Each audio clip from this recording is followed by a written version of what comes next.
উপদেষ্টা ফারুকের যোগ্যতা নিয়ে এবার বিস্ফোরক মন্তব্য করলেন সমন্বয়ক সার্জিস আলম। অন্তর্বর্তী সরকারের সংস্কৃতি বিষয়ক মন্ত্রণালয়ের উপদেষ্টা হিসেবে দায়িত্ব নিয়েছেন বরেণ্য নির্মাতা মোস্তফা সরওয়ার ফারুকী।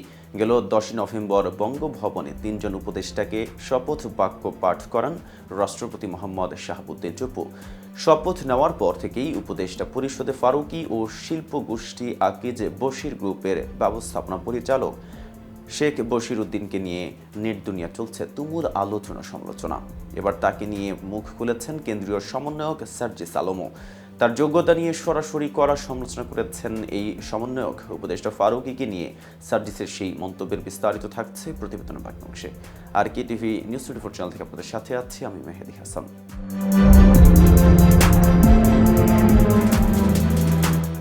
জুলাই শহীদ স্মৃতি ফাউন্ডেশনের সাধারণ সম্পাদক ও কেন্দ্রীয় সমন্বয়ক সার্জিস আলম জানান, ফারুকীরা কিভাবে উপদেষ্টা পরিষদে আসে বলে তিনি প্রশ্ন করেছেন।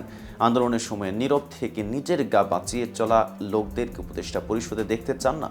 ফারুকী ক্ষমতার কাছাকাছি থাকার জন্য তোষামোদি করেছে উল্লেখ করে তিনি বলেন, আমরা দেখেছি ফারুকীকে বিগত এই 36 জুলাই কোন সময়ে সরাসরি সরকারের বিপক্ষে গিয়ে এই ছাত্র জনতার অভ্যুত্থানে যারা অংশগ্রহণ করেছে তাদের পক্ষে কখনো অবস্থান নেননি। তিনি তার পুরো সময়ে ক্ষমতার কাছাকাছি থাকার জন্য যেখানে তার মতো করে তোষামোদি করা দরকার সেইভাবেই করেছে। এরপর বলেন, হতে পারে একটা লাইন লিখে, হতে পারে একটা ছবি তুলে সবাই এক কাতারে ভাই ভাই সহমত ভাই বলে তোষামোদি করবেন না। কেউ একটা লাইন লিখে, কেউ একটা শব্দ বলে তোষামোদি করে। সার্জিস বলেন, এই ফারুকীরা কিভাবে উপদেষ্টা পরিষদে আসে আমাদের জায়গা থেকে আমরা সেদিন স্পষ্ট করে বিরোধিতা জানিয়েছি। আমরা আমাদের জায়গা থেকে বলি, এরকম নীরব থাকা কঠিন সময়ে নিজের গা বাঁচা চলা লোকদেরকে উপদেষ্টা পরিষদে দেখতে চায় না। তারা কোনোদিন আন্দোলনের স্পিরিটকে ধারণ করতে পারে না। এই সমন্বয়ক আরও বলেন, যদি পারত তাহলে তারা তখনই তাদের জায়গা থেকে প্রতিবাদ জানাতো। আমরা আমাদের জায়গা থেকে মনে করি যেই মানুষগুলো সামগ্রিক অভ্যুত্থানকে ধারণ করেছিল, ধারণ করছে এবং স্পিরিটটিকে সামনের সময়েও ধারণ করার মতো মানসিকতা রাখে, শুধু তাদেরকে দিয়ে অন্তর্বর্তীকালীন সরকারের পরিচালনা হওয়া উচিত।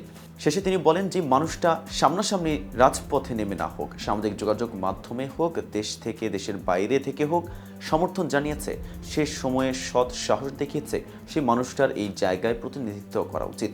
সরকারের ভালোটাকে ভালো বলবো, সীমাবদ্ধতাকে সরাসরি কটাক্ষ করব। এদিকে সংস্কৃতি বিশ্ব উপদেষ্টা হওয়ার পর সোশ্যাল মিডিয়ায় চলচ্চিত্রকার মোস্তফা সরওয়ার ফারুকীকে নিয়ে নানা আলোচনা সমালোচনা শুরু হয়েছে।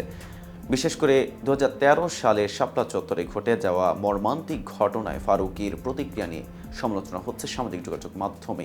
এদিকে সামাজিক যোগাযোগ মাধ্যমে ছড়িয়ে পড়া একটি বক্তব্যকে ফারুকীর বক্তব্য বলে দাবি করা হচ্ছে, যেটাকে ফারুকী ডাহা মিথ্যা কথা বলে উল্লেখ করেছেন। তিনি লেখেন, আমার আপন 2 ভাই মাদ্রাসায় পড়েছে, আমি সাধারণ মাদ্রাসা ছাত্রদের মৃত্যুতে উল্লাস করব?